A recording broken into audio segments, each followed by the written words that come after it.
لە زەویەکی خراپ داین ئێستا لە زەوی خراپ باباتە ئەم زەوی هەرێمی کوردستان و عێراق و حیزب عەلمانیەکان بەڕاستی ئەم وڵاتیان زۆر کاول کرد زۆریان تێکداوە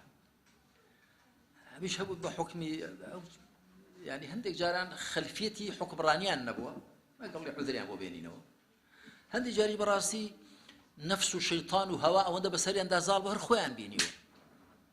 ئەو تەماشا پارتیوێکێتی بکەن هەرێکی کۆمەڵی ملیاردلێر و بازرگانی ساختە و شتیان شەریکە دز و شتیان لە خۆ هاڵاندووە لەسەر حیسابی و خەڵک و وڵاتە ئەوە تاچ خۆیان لە بەرچاوی حکوومەتی نێوەندی خستووە خۆیان لە بەرچاوی ئەمریکا و ئەوروپا خستووە خۆیان لە بەرچاوی ئێران و تورکیا خستووە کەس حسابیان بۆ ناکات دادوفیغانی خۆیان لای ئێمە دەکەن سکاڵی خۆیان چی بکەین مامۆستا چی بکەین دڵم با زۆرمان پێگوتن وا مەکەن ئاوای لێ دێ کەچی ئێستاش قسەیەک دەکەین هەر پێ ناڕەحەت من لە ڕەمەزاندا لە عارەزەن قسەیەکم بووی بکتمەوەی زۆرمان کاتی خۆم لە مێژە پندێکم دانا ئەوەی گوێ نەگرێ گوێی دەژیرێ دنیایان لێ پڕ کرد بووین سان قسەی کرد کردەوەی کرد کاری کرد هەڵەشی دەبێت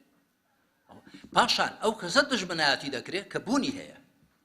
هەموو تەماشای مێژووکەن هەموو ئانەی بوونیان هەبووە هەم دۆستی جانی بەژیانیان دابن هەم دژمنی سەرسەختیشیان دەبێت وە دڵی خۆشتان ساغ و سافکەن بەرامبەر بە ئەهلی ئیسلام بە گشتی یعنی ئێستا تو تەماشا ئەم وڵاتە دەکەی بەدەست قیادەیەکەوە گیری خواردووە وەکو زۆر لە ئیعلامیشدا گوتوومە هەر بەلای کەمەوە نوێژ نەکەرە ئێمە هەموو کۆ دەبینەوە ئێمە نوێژ دەکەین کەس نوێژ هەڵناسێ بۆ نوێژ ئەو بەلای کەمەوە نوێژ نەکەرە جاکەم نوێژ نەکەر بوو معنای زۆرە ئەوە إن الصلاة تنهى عن الفحشاء والمنكر كان نوێژی نەکرد